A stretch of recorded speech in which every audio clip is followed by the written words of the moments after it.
अगर हम बीते 75 वर्षों में संयुक्त राष्ट्र की उपलब्धियों का मूल्यांकन करें तो अनेक उपलब्धियां दिखाई देती हैं, लेकिन इसके साथ ही अनेक ऐसे उदाहरण भी हैं जो संयुक्त राष्ट्र के सामने गंभीर आत्ममंथन की आवश्यकता खड़ी करते हैं। ये बात सही है कि कहने को तो तीसरा विश्व युद्ध नहीं हुआ, लेकिन इस बात को नकार नहीं सकते कि अनेकों युद्ध हुए, अनेकों गृह युद्ध भी हुए। कितने ही आतंकी हमलों ने पूरी दुनिया को थर्रा कर रख दिया, खून की नदियां बहती रही। इन युद्धों में, इन हमलों में जो मारे गए वो हमारी आपकी तरह इंसान ही थे। वो लाखों मासूम बच्चे जिन्हें दुनिया पर छा जाना था, वो दुनिया छोड़कर चले गए। कितने ही लोगों को अपने जीवन भर की पूंजी गंवानी पड़ी, अपने सपनों का घर छोड़ना पड़ा।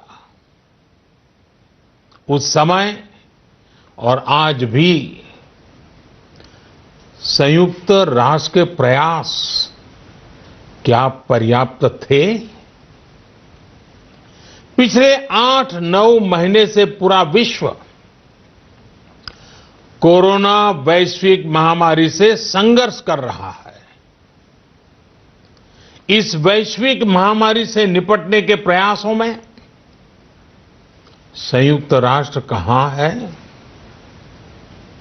एक प्रभावशाली रिस्पांस कहां है? अध्यक्ष महोदय, संयुक्त राष्ट्र की प्रतिक्रियाओं में बदलाव, व्यवस्थाओं में बदलाव, स्वरूप में बदलाव आज समय की मांग है।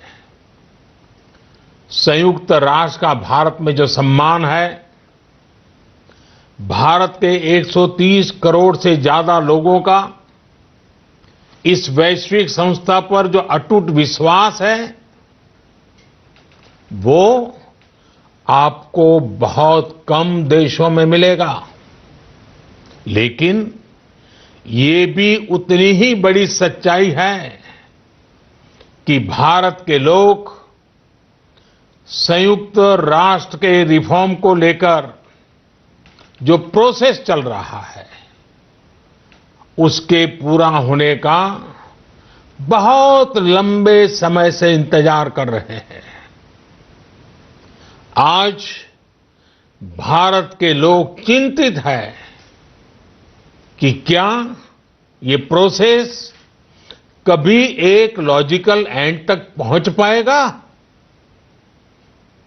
आखिर कब तक भारत को संयुक्त राष्ट्र के डिसीजन मेकिंग स्ट्रक्चर से अलग रखा जाएगा?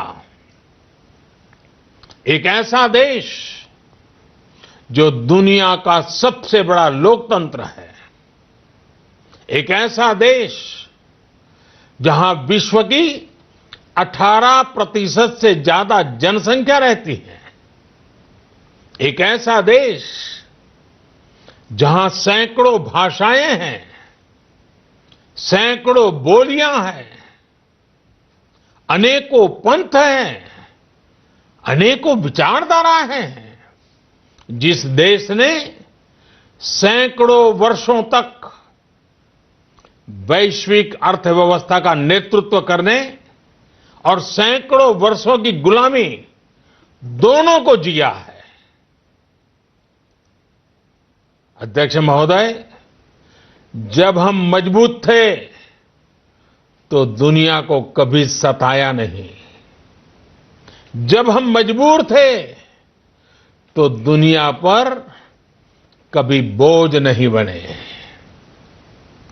अध्यक्ष महोदय, जिस देश में हो रहे परिवर्तनों का प्रभाव दुनिया के बहुत बड़े हिस्से पर पड़ता है, उस देश को आखिर कब तक इंतजार करना पड़ेगा।